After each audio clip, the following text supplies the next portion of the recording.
大家好，我是娟子。今天呢，给大家分享一个好吃的核桃酥。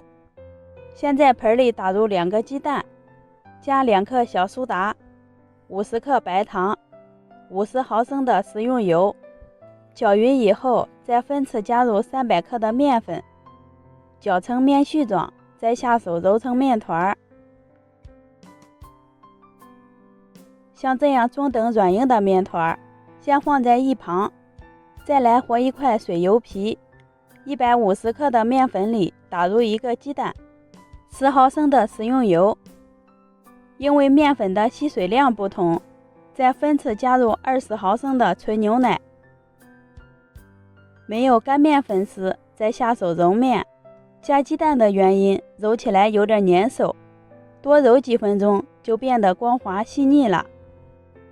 2种面团放在一起醒上30分钟，时间到以后，把水油皮分成2份，揉得圆一些，擀成一个薄薄的面皮。油酥面团也是同样的擀成一个圆饼，把油酥面团放在水油皮上，上面再盖上一张面皮，切成1厘米宽的长条，把不平等的地方切掉，再切成大小均匀的方块。拿一个小方块，角对角的方向捏合，注意一下是反方向的去捏。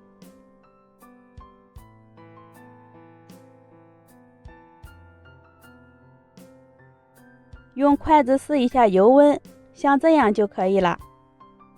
放入生胚下锅炸，全部浮上来以后，用筷子拨动，使其受热均匀，炸出的颜色也更漂亮。约炸上2分钟，表面呈金黄色，捞出来控一下油分，倒在盘里，放置完全凉透。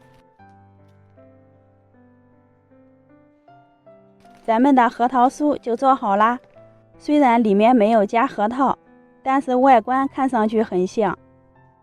凉了以后，表皮是酥脆的，内里松软香甜，吃起来一点也不油腻。做法也很简单，喜欢的朋友可以试一下。我们下期见。